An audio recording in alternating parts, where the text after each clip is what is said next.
नाज़रीन, ॾखण वज़ीरिस्तान में दहशतगर्दनि सिक्योरिटी फोर्सिस जे काफ़िले ते हमलो कयो आहे, जंहिं जे नतीजे में पाक फ़ौज जा 2 जवान शहीद थी विया आहिनि। ISPR तरफ़ां जारी कयल पधिराई मूजिबि ॾखण वज़ीरिस्तान जे इलाइक़े सरारोगा में दहशतगर्दनि सिक्योरिटी फोर्सिस ते फायरिंग कई आहे। दहशतगर्दनि जी फायरिंग में लांस लाइक उमर ख़ान ऐं सिपाही मोहम्मद सिराजुद्दीन शहीद थी विया आहिनि।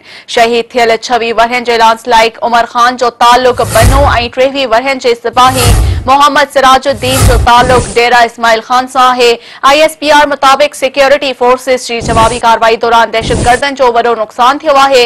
नाज़रीन, अहम ख़बर अव्हांखे ॿुधाए रहिया आहियूं त ॾखण वज़ीरिस्तान में दहशतगर्दनि सिक्योरिटी फोर्सिस जे काफ़िले ते हमलो कयो आहे, जंहिं जे नतीजे में पाक फ़ौज जा 2 जवान शहीद थी विया आहिनि। ISPR तरफ़ां जारी कयल पधिराई मूजिबि ॾखण वज़ीरिस्तान जे इलाइक़े सरारोगा में दहशतगर्दनि सिक्योरिटी फोर्सिस ते फायरिंग कई आहे। दहशतगर्दनि जी फायरिंग में लांस लाइक उमर ख़ान ऐं सिपाही मोहम्मद सिराजुद्दीन शहीद थी विया आहिनि।